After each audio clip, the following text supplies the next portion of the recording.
Okay, just one last reminder for any new people that have joined us. If you would like to scan this QR code, you can go ahead and be a part of our official membership list. It will also be linked in the chat if you haven't gone around to it, but we're gonna go ahead and move on.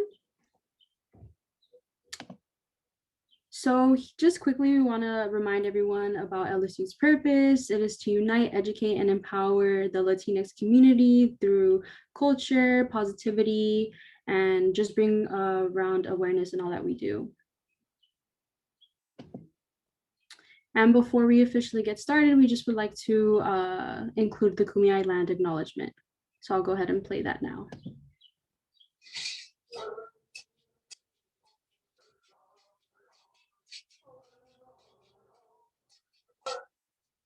Okay. I'm the tribal liaison of San Diego State University, and I'm now going to read the Kumi land acknowledgement. We stand upon a land that carries the footsteps of millennia of Kumeyaay people. They are a people whose traditional lifeways intertwine with a worldview of earth and sky. In a community of living beings, this land is part of a relationship that has nourished, healed, protected, and embraced the Kumeyaay people to the present day. It is part of a worldview founded in the harmony of the cycles of the sky and the balance in the forces of life. For the Kumeyaay, red and black represent the balance of those forces that provide for harmony within our bodies, as well as the world around us. As students, faculty, staff, and alumni of San Diego State University, we acknowledge this legacy from the Kumeyaay. We promote this balance in life as we pursue our goals of knowledge and understanding. We find inspiration in the Kumeyaay spirit to open our minds and hearts. It is a legacy of the red and black. It's a land of the Kumeyaay. Yechan, my heart is good. Your womb, my patches.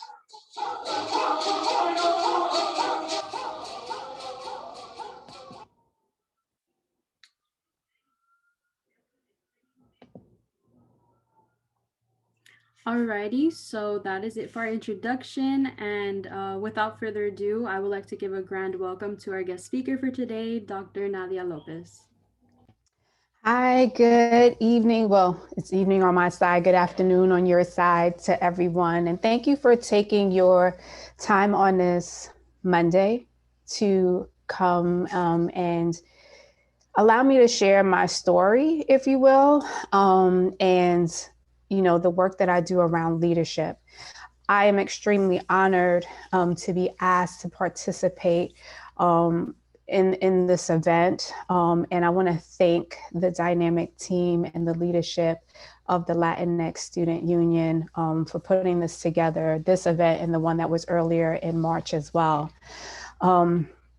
So before we get started, I do want to start out with sharing, hold on one second.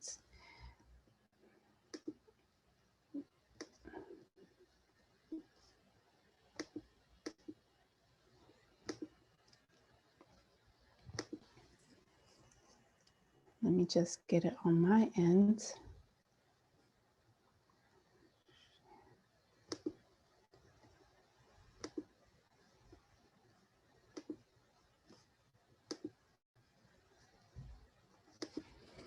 Okay, so I'm going to start out with letting us stay connected. And this is my handle, my social media handle. It's the Lopez Effect on Twitter, Facebook, Instagram, LinkedIn.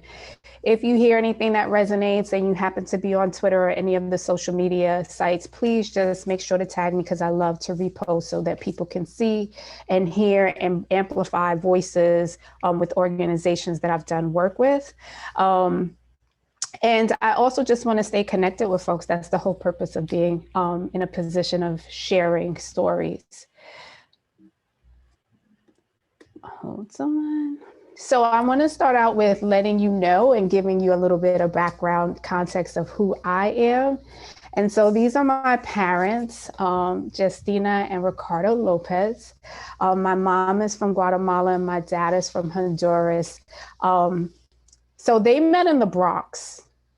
back in 1969. And I feel like they met in January because I know 6 months later they were married in July. And it was a quick relationship, but they met at a party in the Bronx.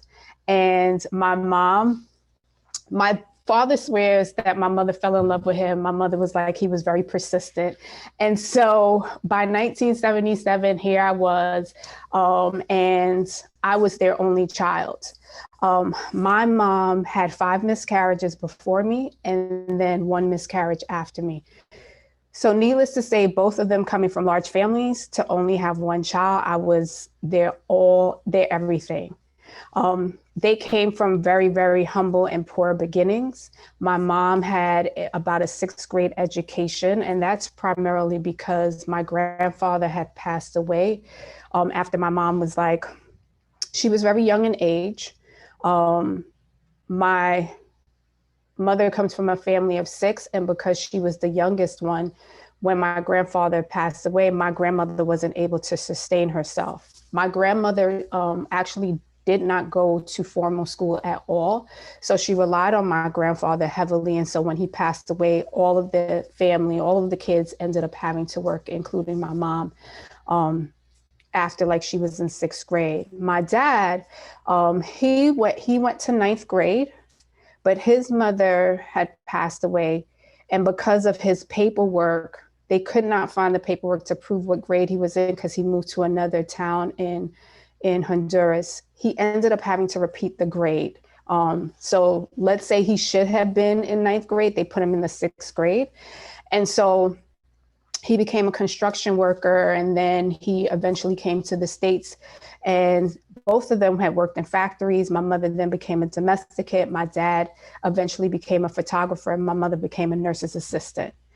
And so for them, education was really, really, really important. But one of the things that stood out for me is that growing up, my parents never formally spoke to me in Spanish, simply because they did not want me to be handicapped by the school system. Unfortunately, in New York City, they immediately, when you say your family is not from this country, they want to put you into an ESL program or ELL program. And so my dad knew a lot of his friends and family members who had said as soon as the school system found out that they spoke another language, they immediately put the kids in a special class and didn't allow them to thrive. So my parents did not want me to be handicapped. So they spoke to each other in Spanish, but never directly spoke to me. So I learned, because we were kind of like the stopover house. So everybody who came from Guate stopped over at our house first before they eventually got their own places. So I learned through my family members or when I went to Guatemala to visit. So as you can see here, this is just a small microcosm of my family. I couldn't find any other updated pictures. I was trying to scrounge around, and we have 1,001 photo albums. So I had to dust things off, and I was like, I'll find the closest one that was in my phone. And so in the middle, you see my abuelita, who passed away in 2015, right before she turned 99. And so my family, we are very close-knit, but what I will say is, because of the varying degrees and generations, I am the youngest of my generation, and my parents had me later on in life. It didn't allow me to grow up as close with my cousins, but my daughter then was able to grow up with her younger cousins, which was a good thing. But for us, education was always key. So although our parents didn't necessarily go to high school or college, they did instill in us the importance of education. So as you can see here, school helped to inform my identity. I went to school as early as 2 years old. It wasn't the type of preschool, it was an actual school. It was a school that was centered in a freedom school. It was centered in Africana studies. And it was very important to my mother, and more so my dad, that I learned the importance of what it meant to be Black in America. Because of the community we lived in, it wasn't a high population of Hispanics who lived here. And so my father felt that because of the complexities and needing to understand race relations, which they would not be able to equip me with, they put me in this special school. Okay. So I had a uniform. They were very serious about the work that we did. So at a very young age, I started to formulate what my identity was as it related to the United States from the aspect of a child who is Black on the outside. But when I was inside the house, even though my parents didn't directly speak to me in Spanish, everything about us was Central American, right? Los frijoles, los plátanos, tamales when it was para Semana Santa or for Christmas, all of those things. Telemundo, Univision, that was always on the TV. So fast forward throughout my time as a kid, I transitioned from this private freedom school to then going to public school by the time I was in second grade. Majority of the kids in my elementary school, I would say the configuration was about 94% African-American and then 6% who were Hispanic. And those who may have identified as Hispanic was probably more so Puerto Rican, because my best friend was Puerto Rican, so I knew that. And then they may have been a few Dominicans in between. But outside of that, we didn't have anyone who looked the part of someone who was Hispanic. So this picture that I'm showing you is actually when I went to 7th grade.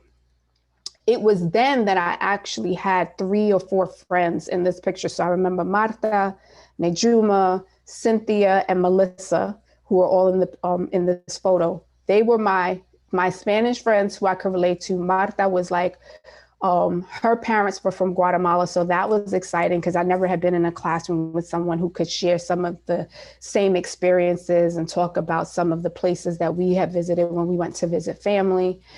And so I longed for being in a school that would have more diversity in terms of reflecting not just African-American history, but also learning from others who were of Hispanic descent. So middle school or junior high school for me was transitional because I had a different diversity of friends, but it was also a time that my parents had separated. And so my identity that was tied to my parents was also affected because now I'm in a household where my dad is no longer there. So I spent a lot of time in school and I spent a lot of time with my friends.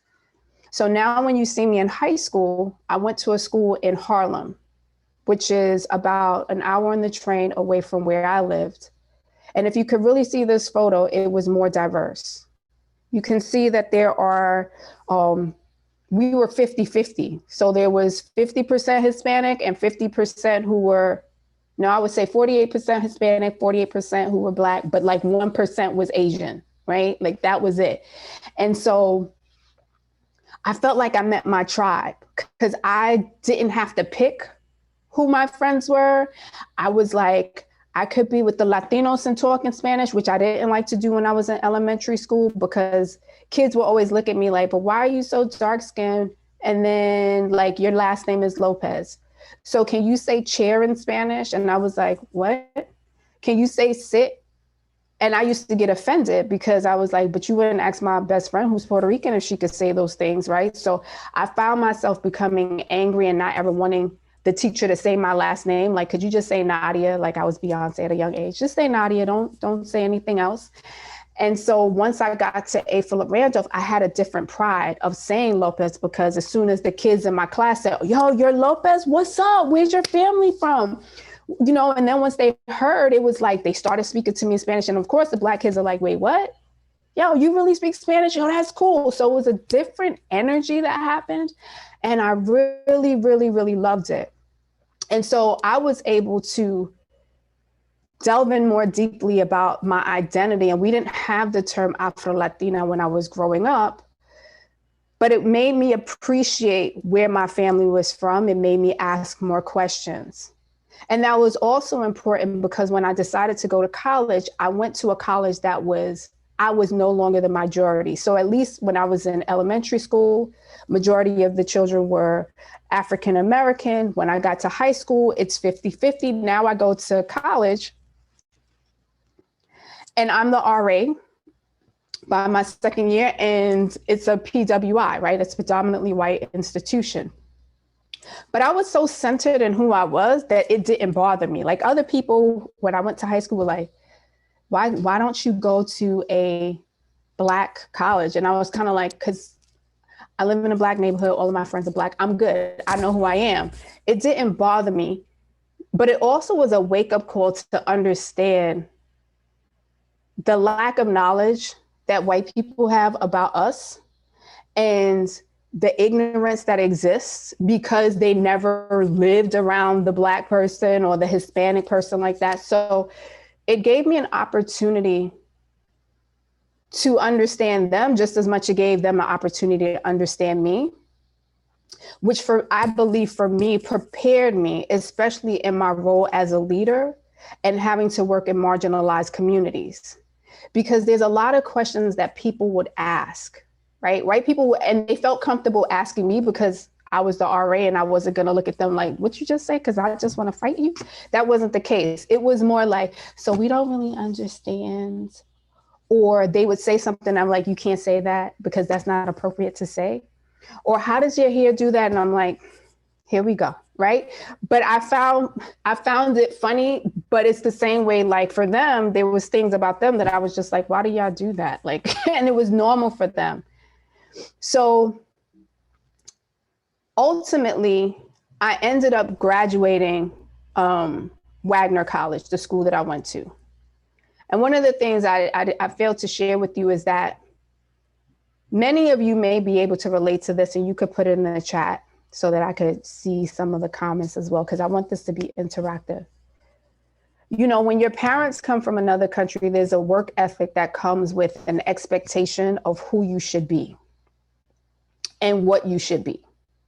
There's no room for you to figure out a career that hasn't been established, like being a teacher, being a doctor, being a lawyer, be like something that they can be proud and prideful in sharing with their friends. Because it's really about them sharing with their friends and family about what you do. And the minute you step out of the box and say, that's not what I want to do, they look at you like you're disappointing them. Anybody ever had that? Just say yes in the chat if you've ever experienced that. Right? And so my mother being a nurse's assistant, I see so many of you, making your comments in the chat. My mother was a nurse's assistant. And so her expectation was that I was going to be a nurse. In her mind, a nurse's assistant was like a third-class citizen. The nurse was the one who gave orders. The doctor she saw as the boss. So for her, the minimum I could be was a nurse. And so I went that route. I love science. I love the idea of nursing until I got to my first or second year. And then I started thinking, I don't know if this is what I want to do for the rest of my life. But my mother, because my dad left or they separated, I felt like I owed her because she had sacrificed so much for me. Because now she was raising me on my own. She was very clear to let me know that I was the only child to survive all of her miscarriages. She was very clear in letting me know that she, was paying for college and she had set aside money from her union. And so how could I sit here and say, oh, I want to go into business? She was like, that sounds good, but that's not what I'm paying for. Some of you have ever experienced that where your families are like, no, so what I told you is you're going to do this. And so you find yourself stuck. And as much as you want to do something that will make you happy, you have this obligation because your family members as well are looking at you like you can't let down your parents. They've done everything for you, right? And so I went through the 4 years and I got my nursing degree. And I remember after I got my pen, and we went through the whole ceremony, I told my mother, so I'm not going to be a nurse. And she looked at me with like, I can't hear anything you're saying. It sounded like you said you're not going to be a nurse. And I said, yeah, so actually I'm going to work for the phone company. And this was when Bell Atlantic was before there was like Verizon, the cell phone, it was like the landline. So we had Bell Atlantic. And I was like, I'm going to work for the phone company. And I think like, I thought I saw her like about to faint, because she looked at me and said, so I paid for what? And I said, you paid for this degree. So that degree, I was like, you can have it. And you could put it on the wall and you could tell all your friends and all the family that I finished school and you got what you wanted. And she was just like, but that's not, I wanted you to be the nurse. And I was like, but I can't wake up every day and do that job.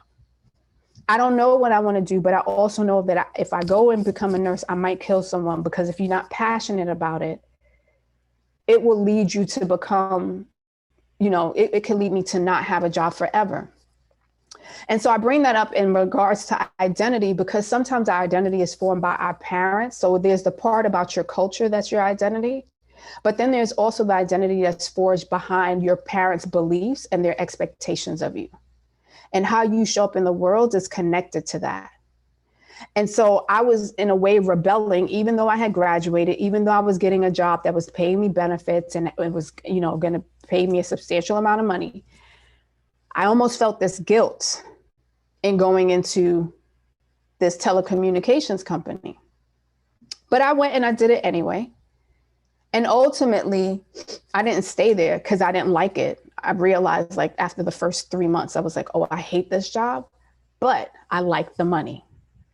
But I was helping me to formulate the ideas of who do I want to be and what will I become? And so in doing that, you'll find out fast forward, I ended up getting my master's in education and then later being conferred my doctorate.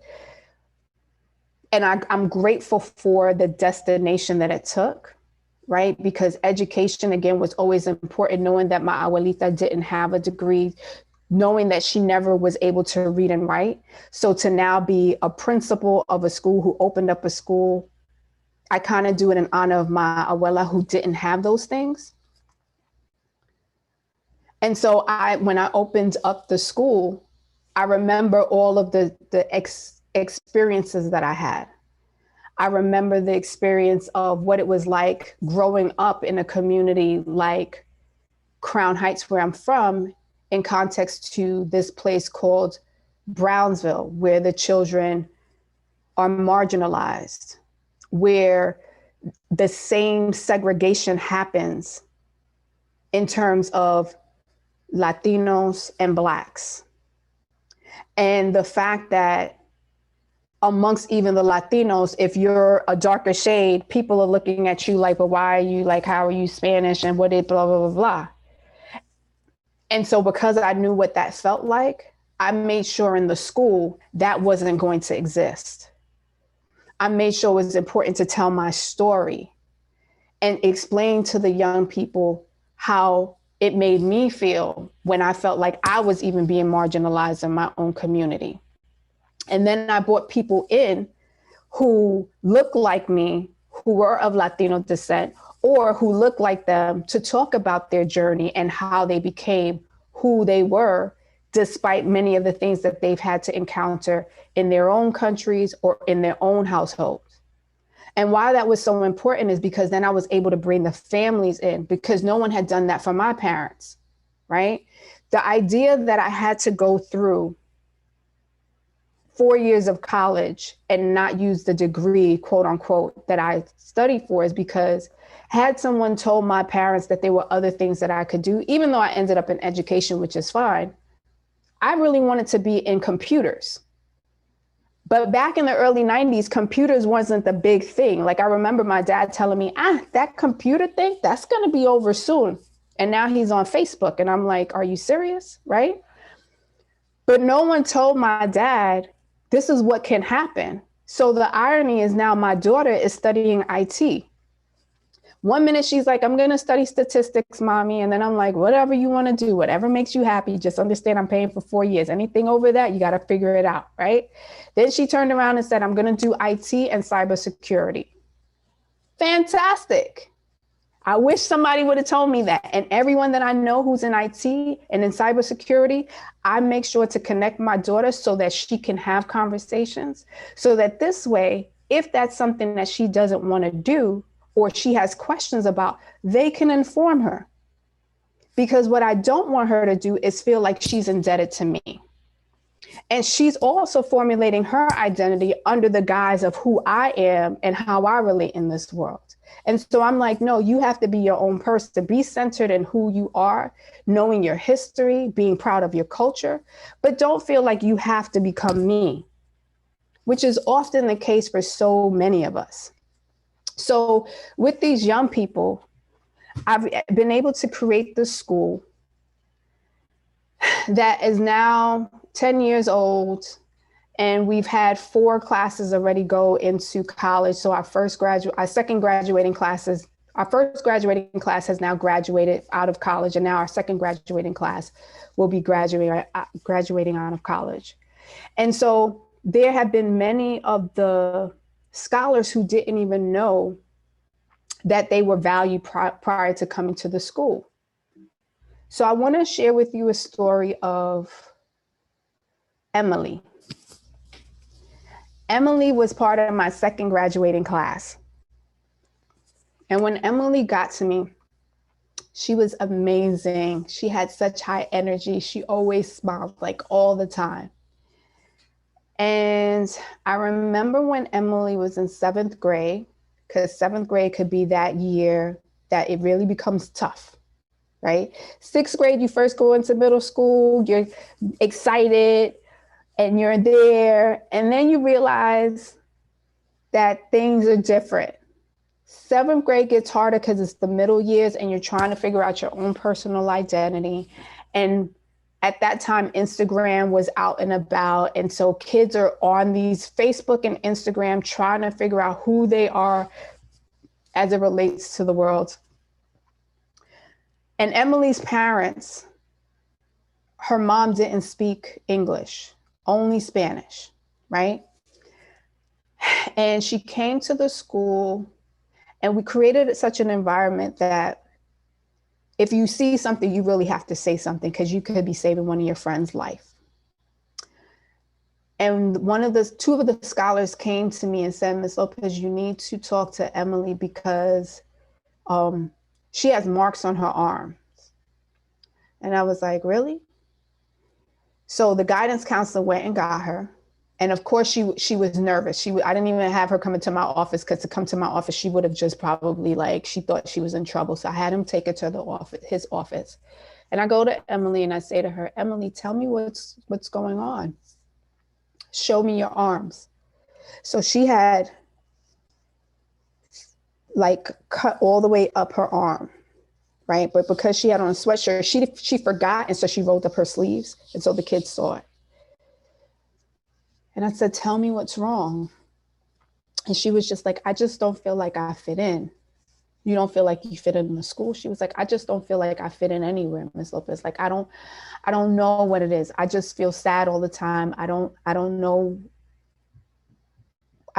It's just this feeling and I can't explain it, but I feel sad all the time. And all I want to do is when I cut myself, I feel a release.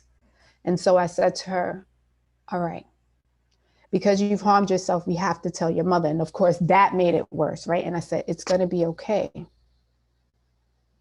because I'm going to talk to her.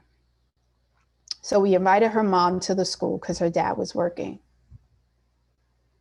And I think really the saving grace was the fact that I could speak Spanish because immediately, of course, the mother thought it was her fault, right? She blamed herself. She wanted to know what she could have done differently. She looked at Emily and was like, the way she was distressed was I not good enough for you not to do this, right? And I was like, Mommy, it has nothing to do with you. And I could fully understand how Emily felt because of what I went through in junior high school when my parents separated. And school was my only saving grace. And I probably could have been that kid who would have hurt herself.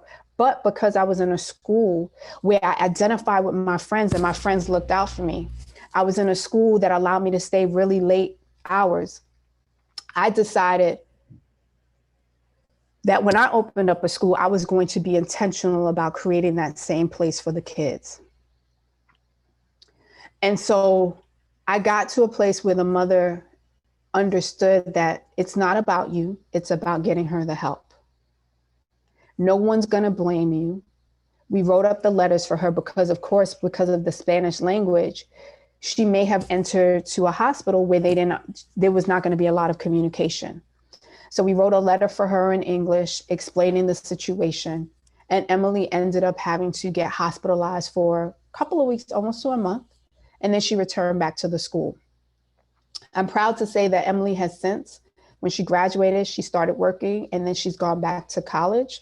And so she's doing marvelous, right? And then she had a brother who came to the school after her and he became salutatorian.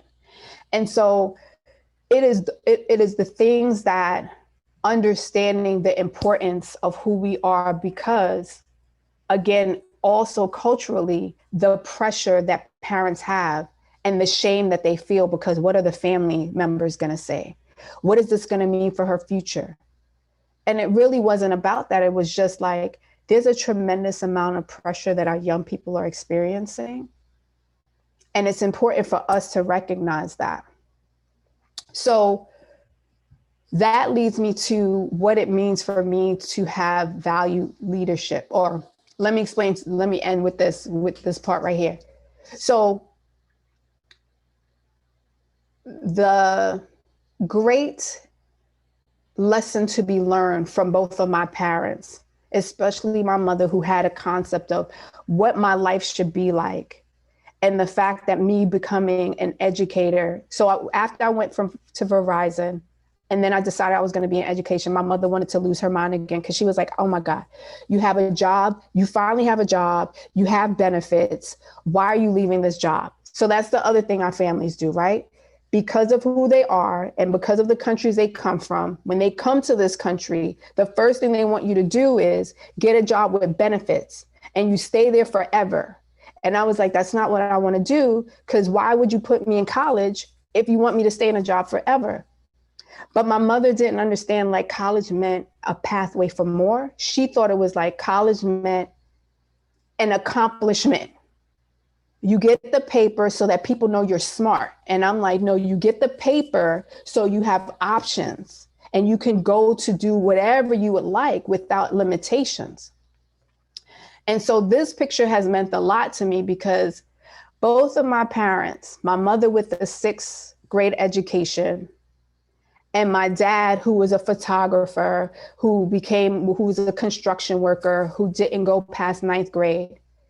One is holding my book, and my mother read my book in 24 hours. Like she stayed up the entire night to read my book.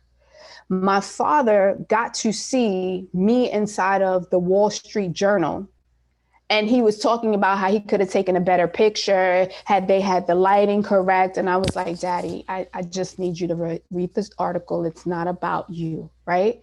But it goes to show that sometimes you have to gently rebel against your parents. And you have to lovingly understand that their limitations, because of what they didn't get to see, they've never seen a me in their lifetime.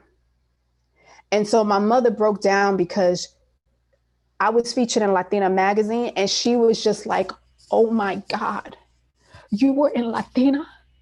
They don't put us in there, right? Like she was like crying, right? And then one time I was interviewed by Univision, she was like, how does this, oh my God, they don't have us, because the last time we saw somebody like of my complexion that was featured like that was like back in the day, there was a novella about a slave. And she was Black, and that was the only time I saw somebody who looked like me. So for my mother, this was big. You know, it's like the equivalent of seeing Barack Obama become president because I'm her child. And then to sit with the president, she was like, oh my God, like you sat with the president and then you're featured in Latina. Like she thought it was the same level, right? But that's how much representation matters. because not only did it affect her, but it affected my entire family, right? From Guate, because we don't see ourselves anywhere plastered.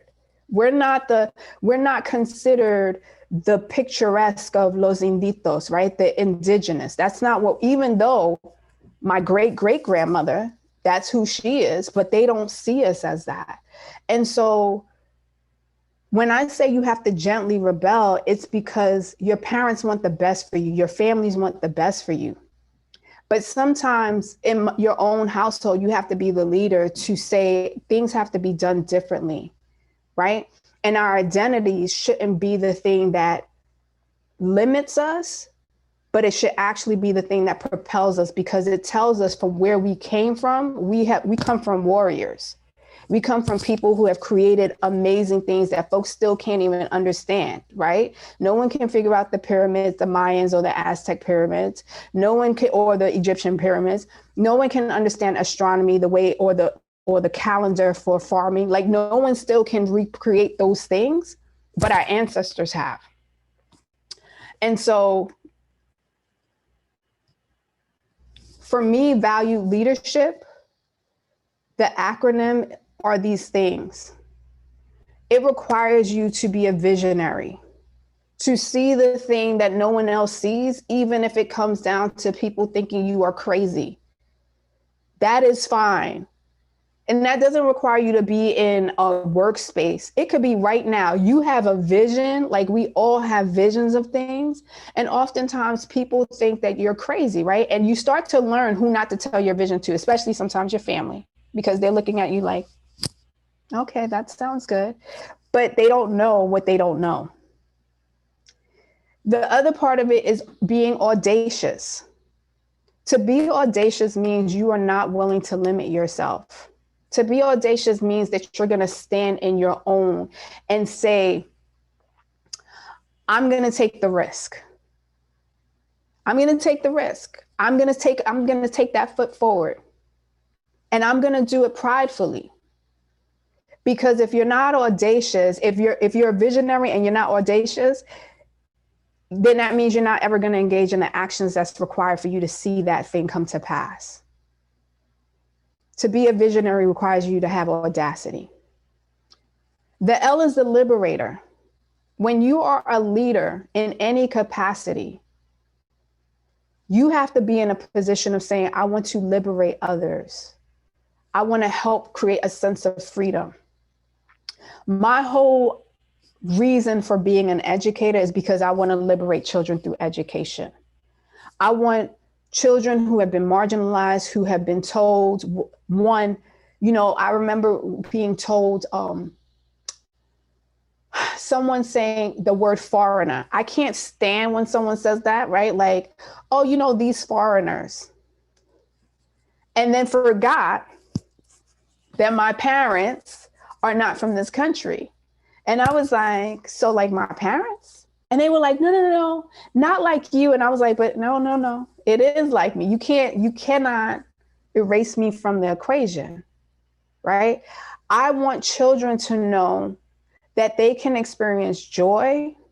I want them to know that they don't have to stay in their circumstances. They don't have to be forced to stay in their circumstances, because with education, it gives them opportunity. By going to college, everyone doesn't have to go to college, but by going to college, it also expands you to networking. It allows you to connect with other people, to learn about resources, right? There's so many opportunities that you wouldn't even think about. The youth is unwavering. You have to have conviction in the things that you do. And so conviction means that you're willing to die for that very thing, because it stands on principles. And so when I realized, once I graduated college, I was going to be unwavering about, no, I'm not going into the nursing profession.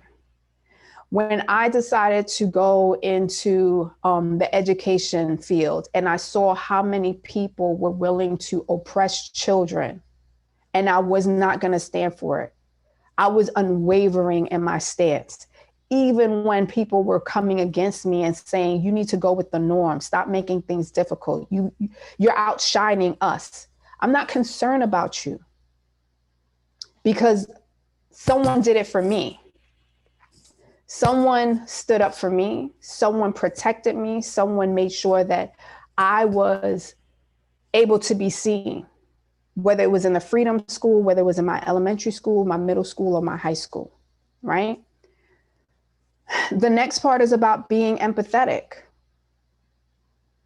No one understands your circumstances as you have, so that when you recognize someone else is going through it, you can approach it differently, right? And in many of the industries that you're going to work in, people in leadership lack empathy. It is not about being a tyrant as a leader. It's about understanding the people who work for you and understanding the people that you are serving. Sometimes you're going to have to make hard decisions. But when you're in a position of listening and you make yourself transparent enough to share with others the reasons why you're having to make this decision, you're still showing empathy. I understand what you're going through, but I need to explain to you what it is, how I have to make this decision. Or just simply sitting and listening to other people to understand what it is they're experiencing and why we may need to take things differently, right? Like I remember when I was in in high school, and when my parents had separated, they separated when I was in middle school. I was 11, but the effects of it, the trauma behind it was a lot. And I know many of you understand this, right? Like when something happens in the house, it's always supposed to stay in the house. You're not supposed to share with anybody outside of that. And holding on to all the things that my mother and I had to go through, from having a 2-parent family household to having a 1-parent family household, where my mother didn't know how to pay bills. She was struggling all the time. We were good if she had $5 to last for 2 weeks. I remember being in 11th grade and literally checking out from school. Like, I didn't have any interest. I didn't like math. I couldn't stand it. Trigonometry was the worst subject for me. And then history and physics. I actually really love history. I didn't really like physics because it was math like trigonometry, and it was just way too much. But there was so much social emotionally on my plate that no one ever asked, are you okay? Right? And so what did I do? I avoided class. Every single morning, I got to school on time, and I went downstairs to the cafeteria and I played cards every single morning. And then I went upstairs by second period so I could avoid first period. The first period teacher saw me, and instead of saying to me, Nadia, can I talk to you? She yells in the hallway and says that I will never amount to anything. And I was like the popular kid in the school. I'm never going to amount to anything. I'm disrespectful. I take things as a joke. And when I say everybody was on the second floor at that time, and then she was like, and I'm going to call your mother.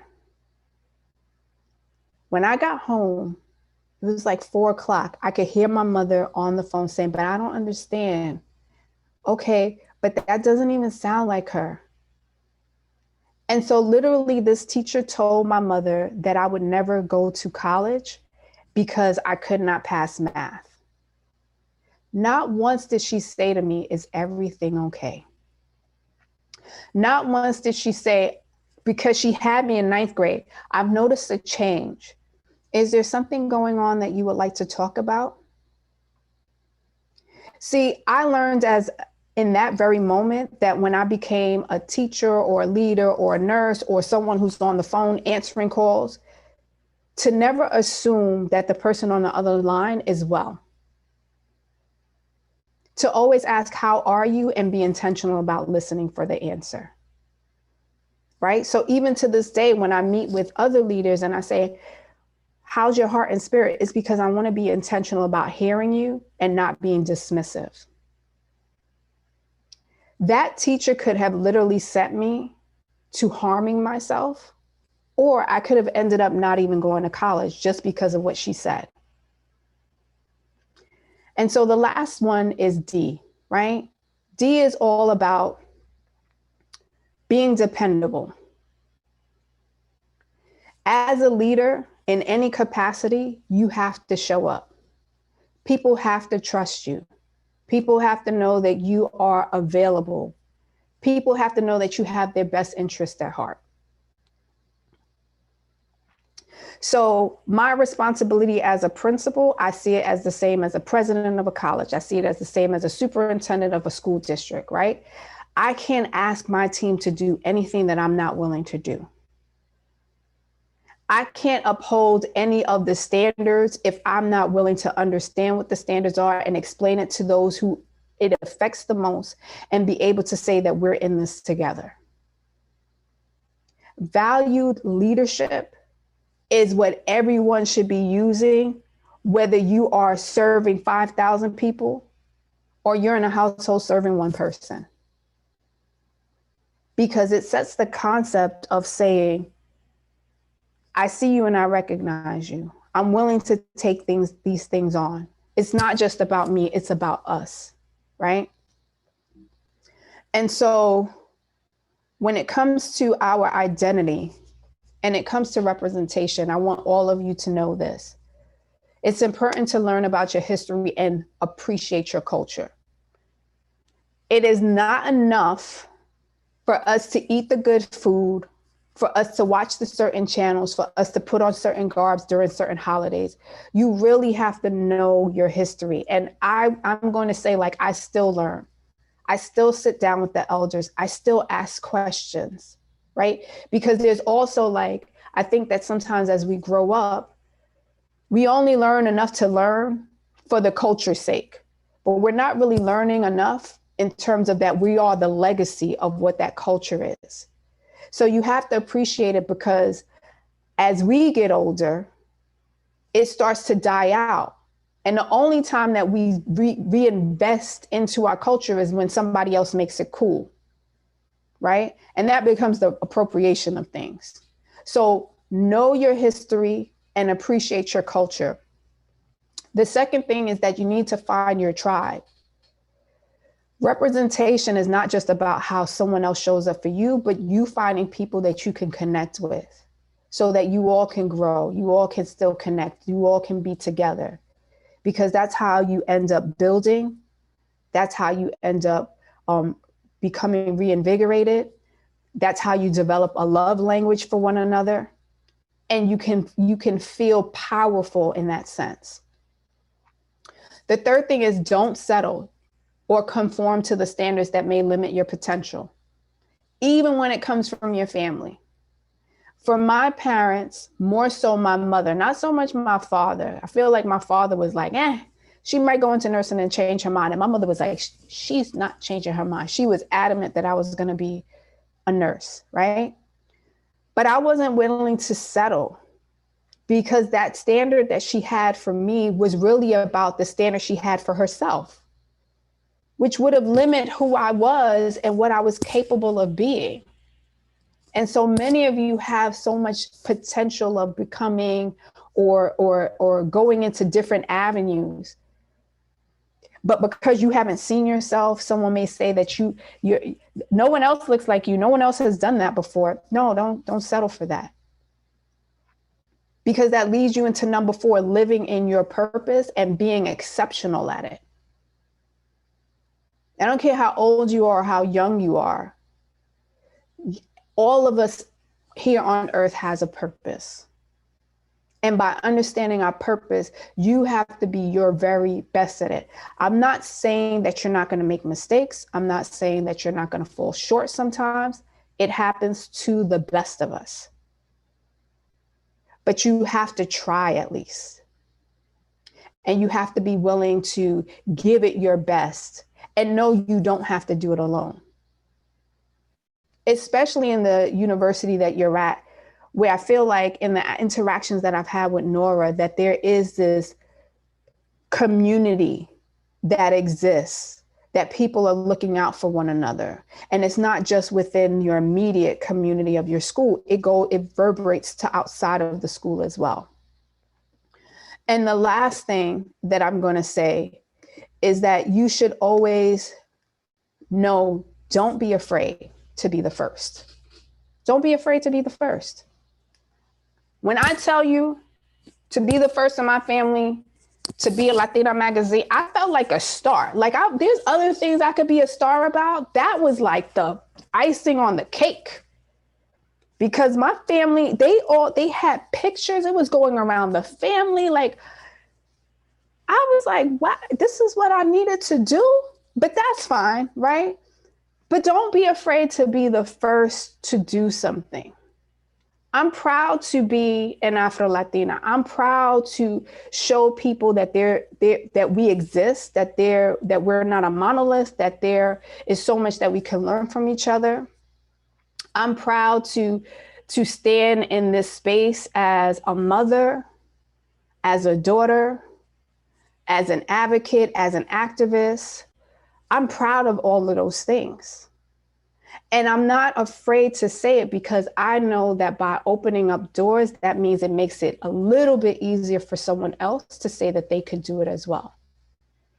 And so while you have this time of being, whether it's in education as a student, or you're in a position where you're in a career, just know that you have to define what identity means for you. You have to define it. Your identity could be your culture. It could be how, like, orientation. It could be religion. It could be any of those things. But that's why, again, it's so important for you to find your tribe. Because when we actually identify with something, if we don't see anybody else around us that we can feel powerful, then you lose sense of self. And then you're willing to conform to the only representation, which is based off of the majority, that doesn't take into account your uniqueness, that doesn't speak to your brilliance. So I would love to hear from folks. I know I've said a lot, but if you have questions, if you have anything to chat. Dr. Lopez, good evening. Good evening. My name is Hector Huertas, and I found you. I learned about this maybe an hour before the presentation, so I was glad to. I'm in the East Coast as well right now. I'm in Connecticut, actually. But I would love for you to unpack that a little bit more about why it's important about representation, because you were talking about that at the end. Because to paraphrase you, you said, because if you don't find your tribe, then you feel compelled. Yeah, I know you didn't use the word compel. I'm just paraphrasing, so pardon me. Pero like you feel the need to conform. And I think that's really important to kind of talk about that, because I too, like you, I what you call Afro-Latino, I call Latino. You know, I kind of did a structuralist thing, and I semantically combined those two words together because that's who I am. Yeah. No soy negro, no soy Latino, soy Latino, you know? Yeah. And I do that very purposely, very intentionally. People are like, what is that? I'm like, well, I'm not the bridge for you to figure that out. You do your research. I did my research. So you do you, and I'll do me. But anyway, I'm digressing. So forgive me. It's okay. So kind of unpack that idea about if you don't find your tribe, you're willing to incorporate the majority or the paradigm that you think you have to follow. I think that's kind of important. Thank you.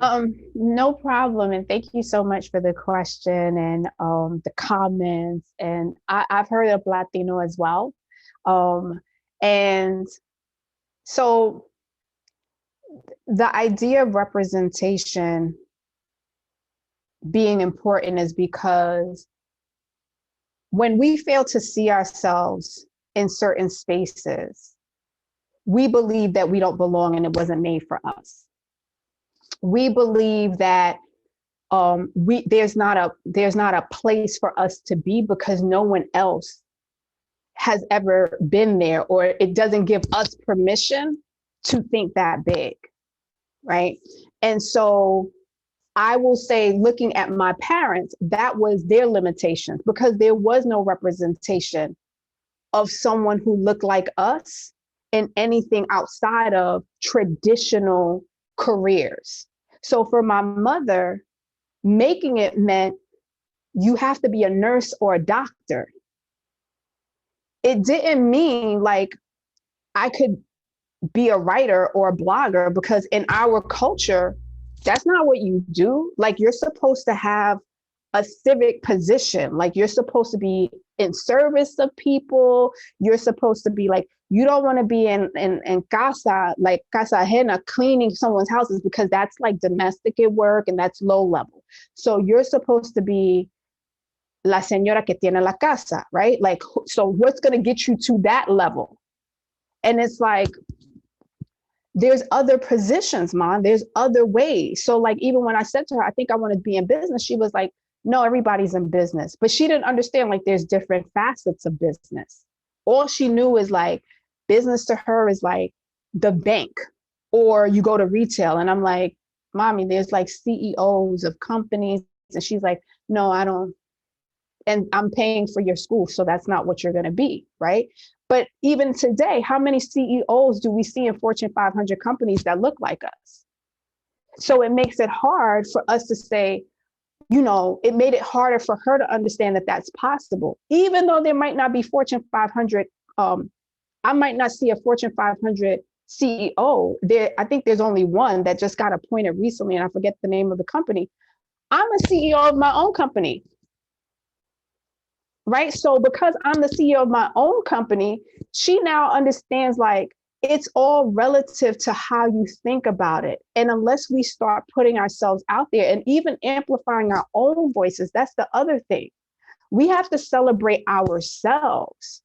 We have to make sure that if one of us gets it, right, that we share the information, that we start saying who we are, because there's so many people who are Latino and Black or Latino who won't even recognize and say that they are. Like, they don't want, because they don't want anybody to know that that's what they are. Like, don't say that because it might minimize your opportunities.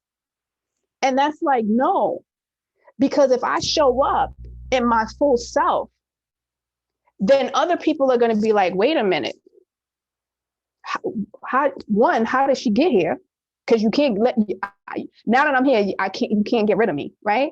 But now I have an obligation to bring other people with me. It's important for me to bring other people with me. So when you start to find your tribe, it also forces you to have to go outside of your comfort zone. So I could find my tribe, let's say on social media. I could find my tribe in events. I could find my tribe just simply by using the hashtag, right? Like, you could put a post up, and if I put Latino, then I'm gonna find a whole bunch of other people and be like, oh my God, I didn't even know. And that's the beauty about social media, because I can find you now. I couldn't find you 10, 15 years ago. Does that make sense? Anybody else?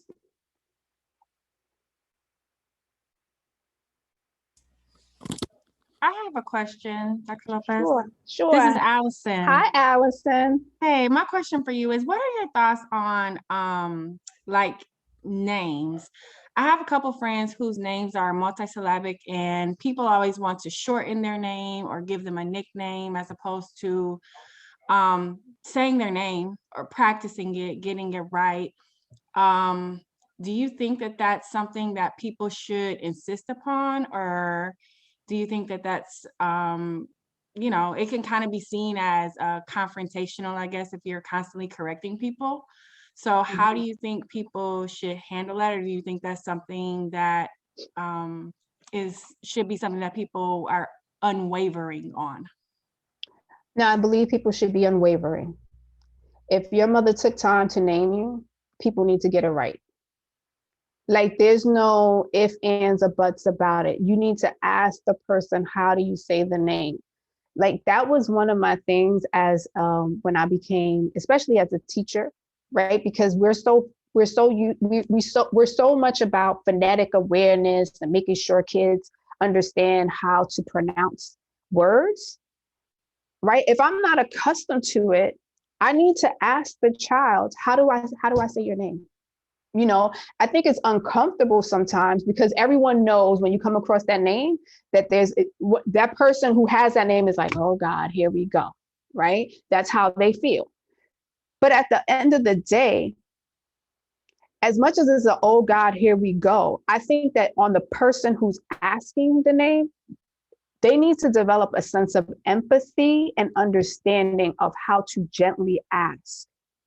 Because anytime I come across a name, I'm going to say, so I have a name that's going to come that's in front of me, and I want to give this person honor and all due.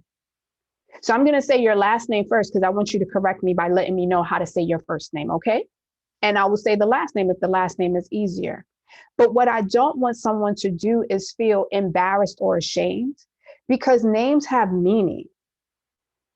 And how dare you denote that person's name and the meaning. Now, if they so choose to say, here's my name, but you can call me this, the person who says you can call me this, I'm like, I can call you that, or do you want me to call you your name? And I give them the option, because oftentimes they're giving you you can call me this because I don't want you to butcher my name and I don't want to be further embarrassed. Because, you know, you go through your whole life with the person messing up your name. Like my daughter, her name is Sine.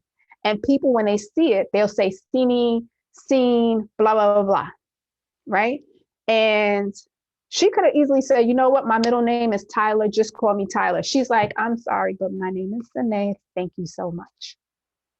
Because her name means love. And I told her, I gave birth to you and I know those pains, and I did it out of love. So when people see your name, you need to correct them. And there was a teacher who tried to create a whole new nickname for her.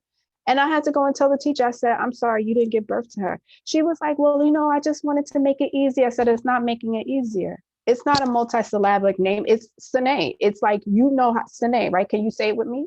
She felt away. I said, can you say it with me? And she said, Sine. I said, so now we got it. There shouldn't be any more problems. If you need to put in your book and you need to do it phonetically so you remember, let's do that. But we got to respect people's heritage. Thank you for the question, Allison. Anybody else, questions or comments? I just wanted to add to that. Hi, everyone. Hi. I'm part of LSU. I'm the secretary. Yeah.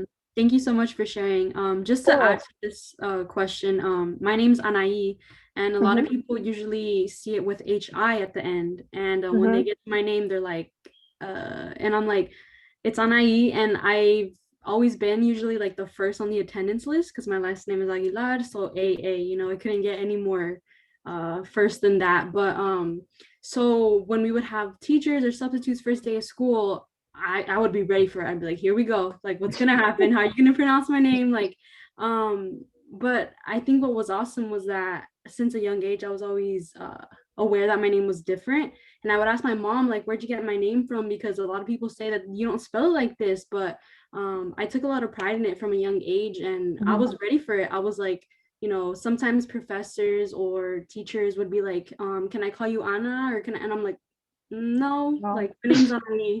Like, I don't like that nickname. Like, I'm sorry, but like, I like my uniqueness. It makes me who I am, and I'm gonna go and I'm gonna run with it.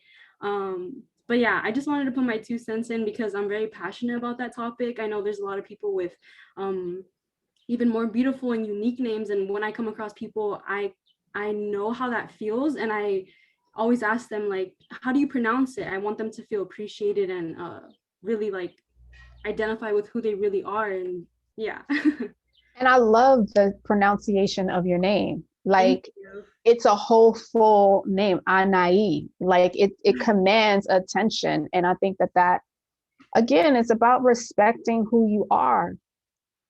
And the person who's asking you to name, like, I know they want to make it easier for themselves, but it goes to me asking them, well, where's your culture at? Where is your culture? that you would expect me to have to dumb my name down to make you feel comfortable to say the name. No. I see a hand raised. Look, the hand raised, and now I hear the voice about to come. Hi, my name is Asia, and Hi, Asia. thank you, Ms. Aguilar, for talking about the name. I didn't want to pronounce it right because I'm wrong because I didn't fully hear it, but I get that all the time. Nora knows this, and so I was in my first week in the PhD program, and this lady kept pronouncing my name incorrectly, and I kept saying, "No, my name is Asia." And she was like, "Well, that's not how it's spelled." And I was like, "I don't really care how you see that it's spelled that way, but this is my name. And my name means something to me. My name means hope in Swahili and life in Indian. And I'm full of hope and life. And I want to be acknowledged as that. So don't change my name to something else." And she was just like, "Well, okay, so Asha." And I said it again. And I'm like, "No, don't call me that." And so it kind of turned into not such a good meeting. And to where she even emailed the program director of the PhD program and was like, "Asia was kind of unruly in this meeting over name." And my director stood up for me. She's like, "That's because her name is spelled this way." And so what they did, they changed my name in the system. They have Asia, and behind it, they put pronounced as Asia, like the continent. And so you gotta go by what you want, what you were named. Your name means something, and holding on to that. So I loved when you brought that up. So thank you. You're welcome. And thank you so much for sharing that. Again, someone takes time to name you, it's also disrespectful to that person, right? It's disrespectful to the person who took the time to name you, because there's a meaning behind why they selected that name for you. And so, no, it's not okay for anyone to feel like, "Oh, let me just substitute." Say, "What? No, I couldn't go to your house and substitute your mama name, so no." I would be like, "That's not my name." Ese no es mi nombre. She would go all the way off. So you better get it together. So no, be proud. And if you got to keep correcting folks. Nope. Look, everybody knows how to say Beyonce, right? Okay. That's all. I'm going to leave that right there. Any other comments or questions? I love this. And thank y'all for this space. It's been good. I think Nora has her hand raised. Yes, I do have a question. Yeah. Going back to valued leadership, I was thinking about the L, liberator. And I think that in order for us to get there, it's going to require a lot of self-reflection. And, thinking about Freire, we need to acknowledge our own position in the world and our own privileges and our own role in these oppressive systems. So what are some questions you would recommend us asking ourselves when we engage in this reflective process to begin to get to that L part of valued leadership? That's such a good question.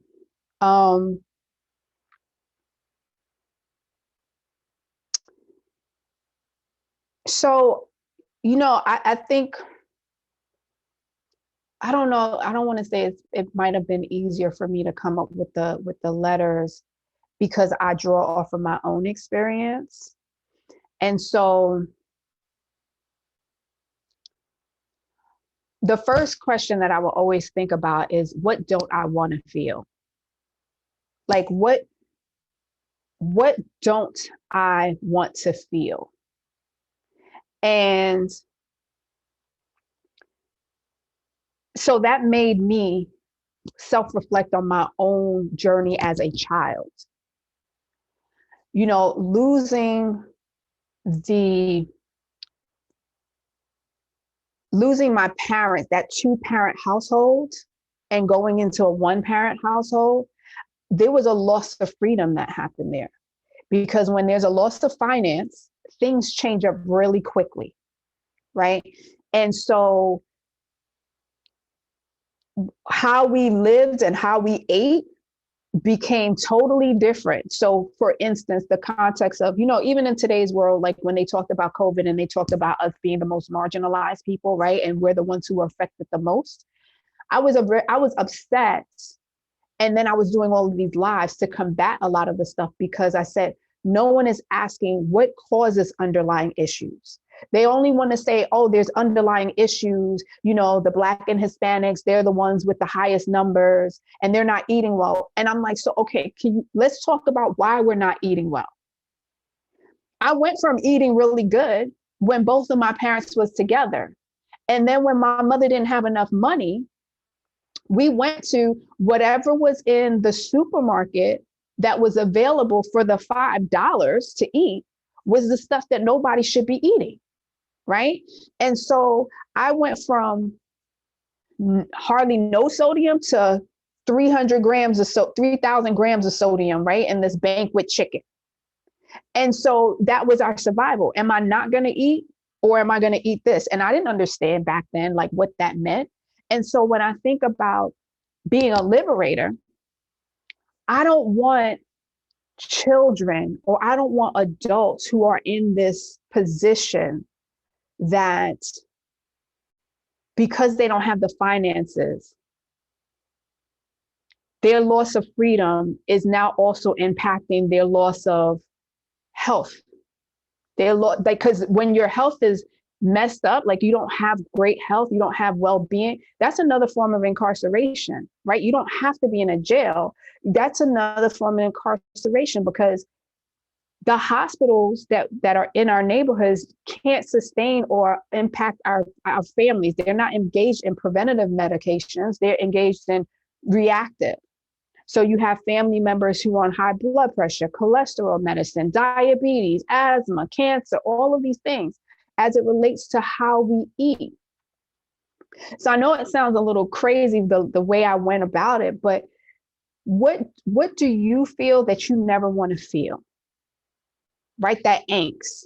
What would be the loss that you would never want to feel? So you think about, what is it like to be a female? What is it like to be LGBTQI, right? What does that feel like? What are the things that you don't want to feel? And how can you be the agent that allows someone to feel free? So for instance, in my school, when I was the principal, I would watch how the most amazing young people at a young age knew they were gender nonconforming at a young age, right? And they didn't have the space and the language to say,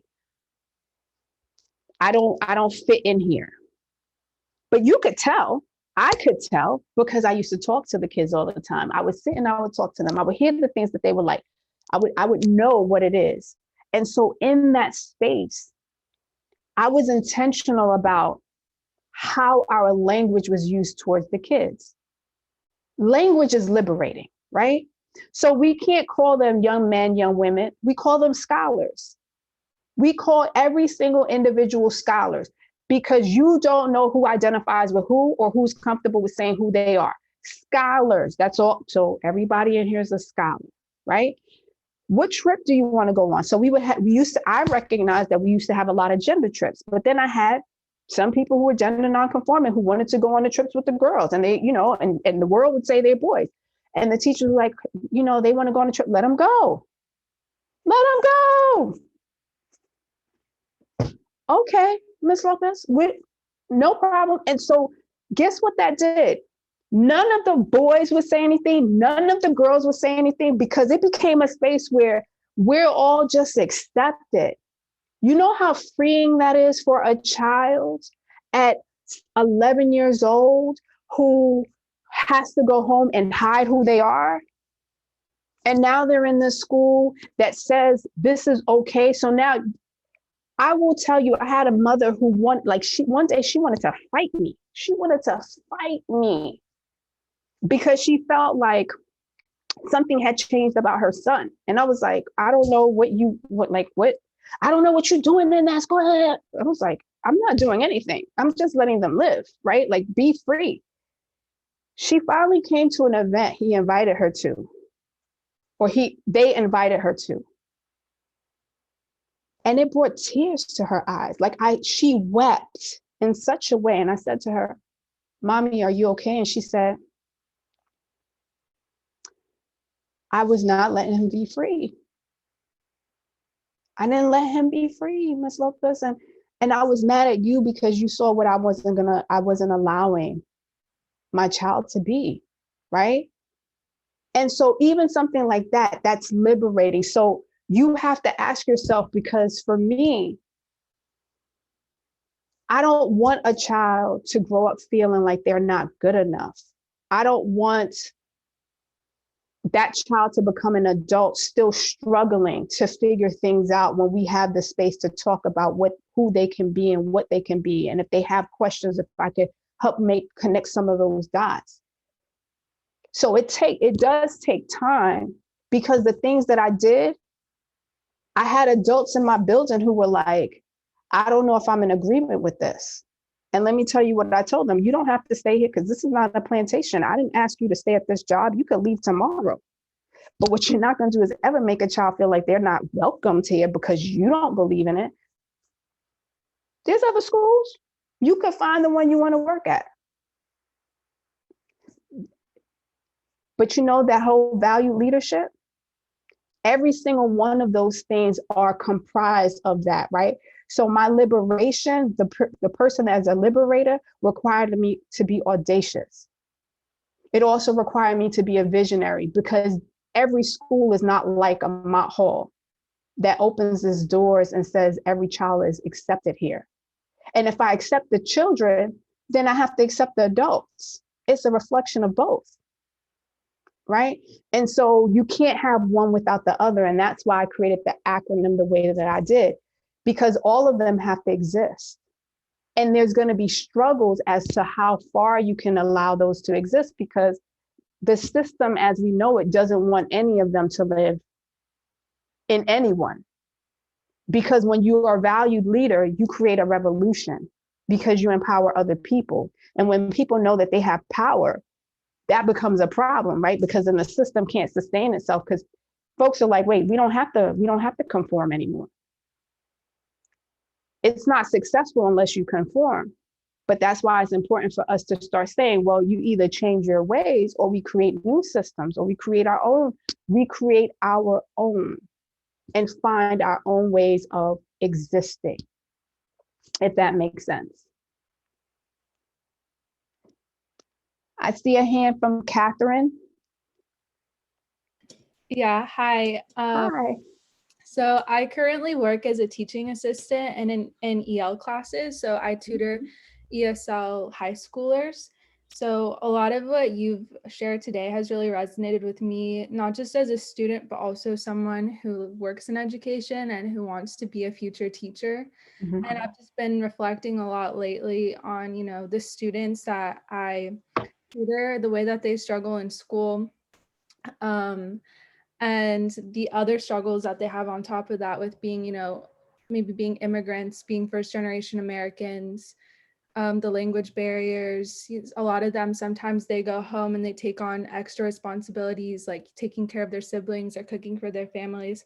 So like my question, I guess, would be, how do we communicate to students the importance of education when a lot of times it seems like it's not important. It's not the focus in their lives because they have so many other things going on. I want to say that the culture of the school is very, very important.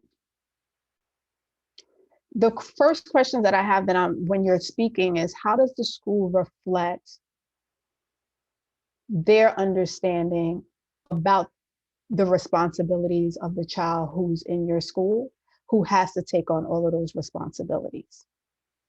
Where's that child's voice centered in that, in understanding and showing empathy? So for the young person who has to go home, has to cook the food for the family, the younger sibling. So that young child is the one who's dropping off their siblings probably to school, or making sure that they all get home, and the parents are working and they're making sure everybody eats, everybody does their work, and they get to their work last. And sometimes they're coming to school without their work and they're sleeping. But the same way that you know that, Catherine, my question is, doesn't the teachers know that? Doesn't the principal know that? So where's the conversation being had about how we can create a flexible schedule for that particular child? How do we have a conversation about talking with the parents to say, we recognize that you need this child to do these responsibilities, but this is how it's impacting their work. How is the school being flexible in helping the teachers or providing the teachers, if it's possible, because everybody's money is kind of crazy, to create an extended day or give that child grace that they can turn in their work a little bit later or on an off day. There's so many ways in which we can make a child's life a little bit easier, knowing what they've gone through. But there's people in positions that feel like we shouldn't do that because if we do it for one, we have to do it for all of them. And it's like, and so what? Because at the end of the day, they still have this responsibility in their households. And it's not okay for us to know what's going on in the household, and we're holding that child with punitive measures of actually saying that perhaps you're not going to graduate, or you're not going to go to the next grade, or you're going to get low scores. How can we work together collectively with this family to say, so what time does your child have, like, what time do you get home by? What is the responsibilities that they have? For that young child, sitting with them and saying, so if you can't get this done by today, I'm going to make sure that over the weekend, you just have to get all your work done, okay? And then make sure you get it to me. What's 1 or 2 homework assignments being late, but at least you give them grace to do it. It's about the culture that's created, right? Like even during COVID, we had kids who the teachers were like, oh my God, they're not coming on, they're not going to pass, da, da, da, da. So I said to them, did y'all ask like what's happening in the household? Because the reality, there's 5 kids in the house and everybody can't get online. And then you have kids who have ADHD who are just like, they couldn't handle it. So I told the team, I was like, who can work after school? And so teachers volunteered. They didn't volunteer, I paid them. I was like, okay, so we're going to have like extended day, like after school. They started their hours 5 to 7. Some teachers started 6 to 8 and just worked exclusively with a group of kids and got all of their work. Why? Because the rest of the kids are on the computers. They're in their rooms. They're not even being bothered. The mother can't be bothered. She's in her room. So the kid was able to do the work. That was 20 kids who got all of their work done. I could have been the principal who was like, oh, they better get it done. They're in the house anyway. It's COVID. What's the excuse? For what? So it just makes it easier if we're a little bit more empathetic. And so think about that when you're a teacher, you got to create a room like it's your own personal play, your own stage. And there's things that I did as a teacher that was not part of the book, right? Was I had to do what I needed to because I knew these kids and what they needed in order to succeed. And that's what made me a good principal, because I already put that in place in my classroom. And the kids will love you for it, and so will their parents. Thank you. Amen. You're welcome. Hi, Rebecca. Hi, I have a question, Dr. Lopez. I saw you in the panel with Yosimara Reyes, and since then I've been following you, and I'm an educator. Okay. I'm an educator in Utah, and I've been there. Yes. God bless it's you. interesting. Yes, it's a very tough state to be in.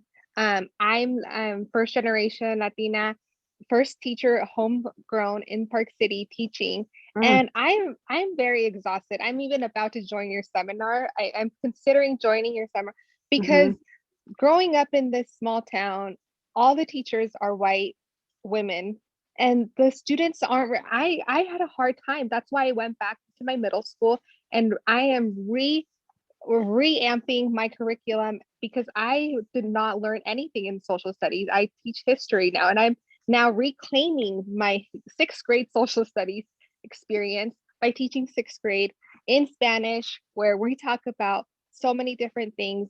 But where I see that I want to make the biggest change is in policy, is in the school culture, like you're talking about.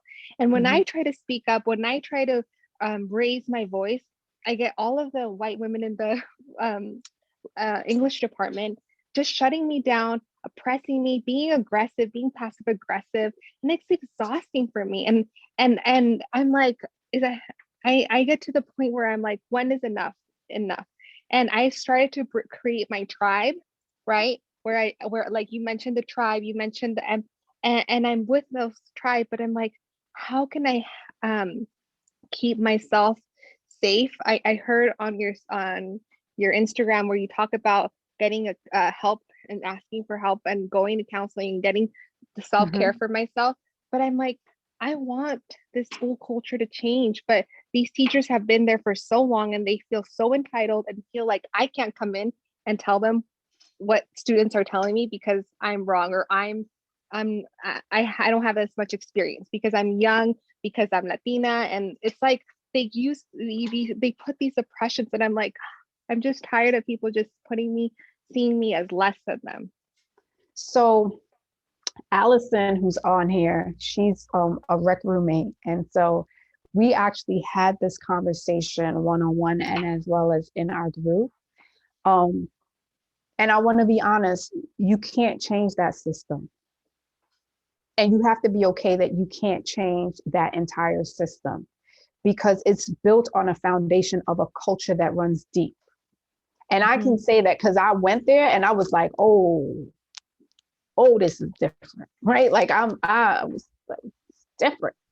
You are outnumbered in so many ways, right? Yeah. So it's ingrained in this Mormon culture. It's very, very white, right? It's all of these things. And they don't know anything else because they're in a box of how they think. And so you have to focus on the space that you're in. Sometimes we want to change. You believe because as an educator, you want to be disruptive. That's why you came into education, because you wanted to make a difference. You make a difference by being in your classroom and planting seeds into those children, right? And pouring yourself into that, creating a curriculum and refining that curriculum and continuously putting it into practice.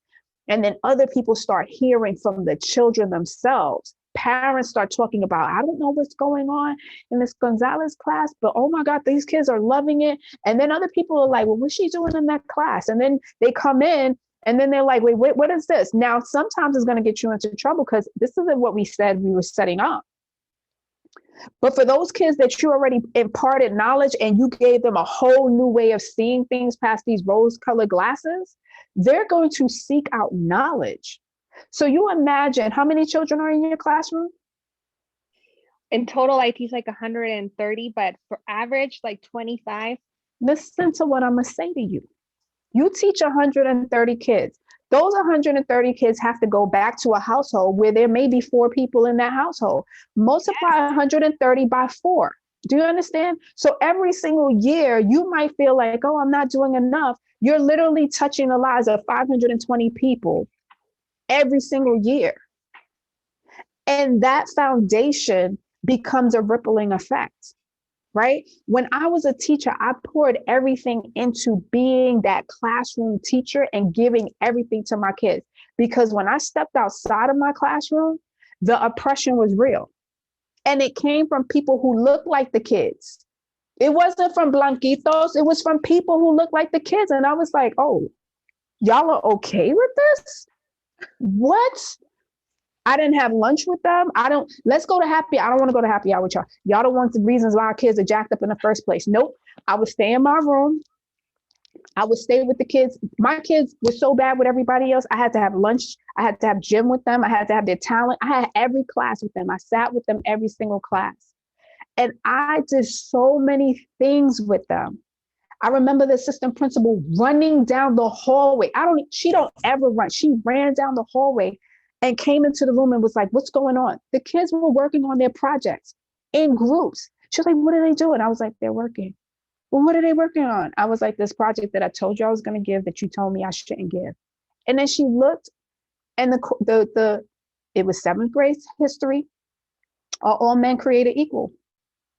And we were doing a comparison of the Declaration of Independence the pursuit of life, life, liberty, and happiness, right? They had to examine that part of the Declaration of Independence as it related to people living in New Orleans and the effects of Hurricane Katrina. Are they able to live this life? And whose voice is missing?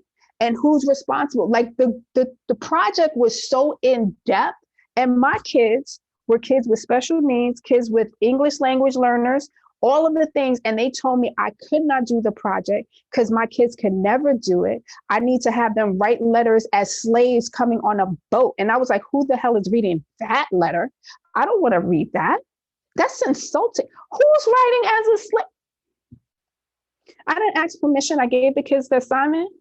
She came in the room and she was like, one group is doing research, another one is reconstructing how the pre and post levees, so what underneath, because it was below sea level, so they had to reconstruct what that looked like. And they were like, she said, well, how did you get them to do it? I said, first off, I didn't listen to you, and I taught them accordingly. And those same kids were like, can we go see The Inconvenient Truth, which was a documentary by Al Gore that what little Black kids want to see Al Gore? Like, they were like, we saw it. It has something to do with our project. And you know what the administration told me? They told me either I bought the bootleg to show my kids or they couldn't go and see it. I was like, you want me to engage in federal piracy? Like, I can't take them. They were like, no. But it didn't matter. I gave a letter to all of the parents and told them to take their kids to go see the movie, right? And so that was the foundation, so that when I went on to another school, a school that understood who I was and appreciated my talents, I could actually be as creative as I wanted to be. And then from that school, I ended up going into a leadership program that led me to open up my own school so I could do all the things. I could create all the policies, even in a system that has its own weird policies that's not allowing kids to thrive and be creative. So what I'm saying to you is that this moment that you're feeling like you're frustrated, be frustrated. Let that be the fire that's lighting up underneath you, that's telling you your kids should get more, but you're providing them all that you can in this particular setting. And it's teaching you how to have audacity. It's teaching you how to be unwavering. It's teaching you how to say, I have a vision that's much bigger than what they're telling me. Do you understand? All the things that you need, right? And the kids are depending on you to show up to give them the truth about history. So let that be the thing. And when you get finished with your degree, you use that to your advantage. If it's not, you open it, because I don't know, because Utah is different. Create curriculum and you sell the curriculum, or you teach other people how to teach the curriculum in their schools. So not only are you impacting your classes, you're impacting schools around the United States. But don't ever think that you're not doing enough, because you definitely are. Thank you. You're welcome. Thank you. Thank you for being my role model, for being a mentor. It's so hard to find, a comadreria, like you said, here in Utah. So I'm so thankful for social media. And I wanted to ask you, like, who did you look up to as a teacher? Like, who guided you through all of this? Like, so I can keep following them too. So the people, honestly, it came from that freedom school that I went to as a kid, right? At 2 years old. It came from when my parents transitioned me into elementary school. I literally went to a school that's 3 blocks from where we lived, went to the 3rd block. The better school was at the 3rd block. The worst school was 5 blocks away, and that was my zone school. My mother lied so I can go to the better school, okay? And that better school had administrators who looked like me, who understood, and the teachers were blanquitos, and they were about it. Like they were the ride or die ones, the ones who were about the community. You look forward. Like when I was in 2nd grade, I knew who my 6th grade teacher was going to be. That's how it used to be back in the day. Now you're like, I don't know who the teacher is going to be next year, right? But these were the teachers who were ingrained in the community. And so that school shaped, and then they made sure I went to a gifted school. the administrators were people of color. And then I went to my high school, they were people of color. And so all I knew was really no nonsense educators who were unwavering and were activists in their own right. They went through the civil rights movement. And so they showed up for me differently. And then when I became an educator, they were still in the education system. So now all of them are like retired, but they, in different ways, they served as my mentors, right? And they held me accountable. And so even when I became a principal, they came to my school and they checked me when I wasn't doing the right thing, like, and not doing the right thing, but if I was being superficial about something, they were like, and who's supposed to be impressed about that? And I thought I was doing something great. And they were like, no. And I said, oh, okay, let me get myself together. And so those are the people. And so they're older, they're in their 70s, right? They're in their late 60s, early 70s. And so I had to literally become the person that I needed to be. And so that's why now I coach other people and I've created the rec room, because I just felt like there is nothing right now, people of substance, that's really going to be caring enough to make sure that we are successful. That bothers me because there's children's lives that are on the line. And I like, when I tell you I love kids, I love children, and I want all of them to know that they could take over the world in such a way. And so I'm disruptive. But as one person doing it for one school, it's better for me now if I have 10 people in my group. Now I got 10 people who are impacting all of these teachers and impacting all of these children. My work has multiplied and I don't have to be inside of a classroom. So I love it. I want to work for you. Thank you. You're welcome. All right. Well, thank you, Dr. Nadia Lopez. It was a really great talk, and just you're so inspiring. Your passion just exudes through the screen and you have great energy.